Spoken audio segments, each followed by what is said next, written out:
Hello, and thanks for using TickBoom. This question 32 is the third of 5 questions that I'm working through from the New South Wales Standard Mathematics exam that was taken yesterday by Year 12 students. As I've mentioned in 2 prior videos, I came across these questions when reading a newspaper article that covered the test, and I thought it would be an interesting exercise to work through them. So for this question 32, we're told that the diagram shows a regular decagon, so a 10-sided shape with all the sides equal and all interior angles equal. The decagon has center O, and we're given a diagram here. So the perimeter of the shape is 80 centimeters, and we're told by considering triangle OAB, calculate the area of the 10-sided shape and give the answer in square centimeters correct to 1 decimal place.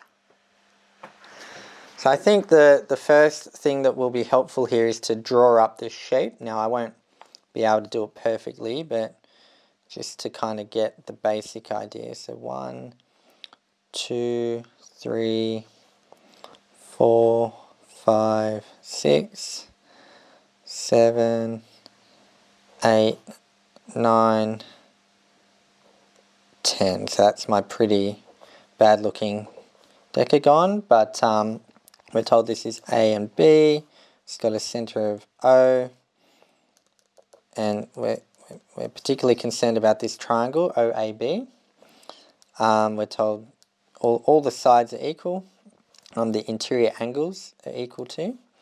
Now we're told that the perimeter of the whole shape is equal to 80 centimeters. And what we can conclude from that the length of AB must be equal to the perimeter on 10, because there's 10 sides and they're all of equal length. So that gives us 8 centimeters for our length of AB. We also know all the interior angles are equal, so that means our angle AOB must be equal to 360 degrees on 10, because there'd be 10 interior angles. So that gives us 36 degrees for that angle. Now I think what would be helpful to do is to separately draw up this triangle, and I might draw it a little bigger so that it's easier to see.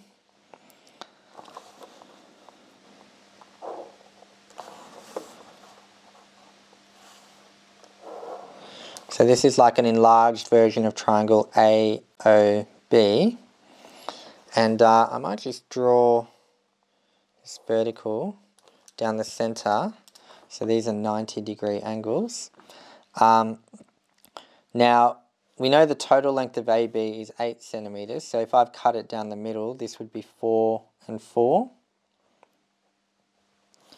And we know this total angle is 36 degrees, which means half of it would be 18 degrees. Now, if we can get this height, this particular length of this line, then we'd have all we need to get the area of this triangle. And once we know the area of the triangle, we can get the area of the whole shape, because it will simply be 10 times the area of the triangle, since there's 10 equal triangles. So how do we get this height? I think our classic SOHCAHTOA can help us here. And in particular, if this is the angle, we know the opposite and we're interested in the adjacent. So I think TOA is the one to go for. So if we can say tan of 18 degrees is equal to the opposite, so 4 over the adjacent H. And it's for this reason that I wanted to take this triangle and split it into 2 right-angled triangles so that we could make use of our SOHCAHTOA definitions. So now if I want H, I simply rearrange. I'll get H is equal to 4 on tan 18, which equals, I'll just get my calculator, 4 divided by tan 18, and we get 12.31 centimeters for that height, and I'll just store that for later. So now what we can conclude is that the area of the triangle AOB is equal to the half times the base times the height, which equals a half times the whole base, which is the 8 centimeters, times the 12.31 that we just worked out, which equals, I've already got it here, so I'll just leave that there, times 8 divided by 2, and that gets us 49.24 centimeters squared.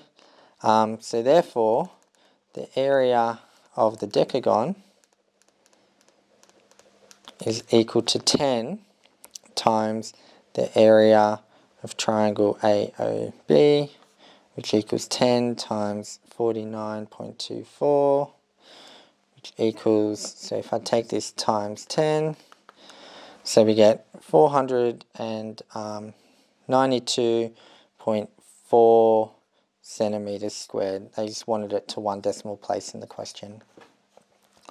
So that's that question done. I think whilst it might have appeared intimidating at first, because it was talking about a 10-sided shape, which may have seemed daunting, at the end of the day, we're guided through the question by being told to think first of this triangle, which is something that we can deal with, and then just multiplying it by 10. So quite a straightforward question at the end of it all, because we only really needed to think about our SOHCAHTOA rules, and then obviously knowing the area of a triangle, and then working it all from there. So hopefully that was all clear and it all made sense. And in the next video, I'll work through the 4th of the 5 questions that came up on this exam. Tick boom!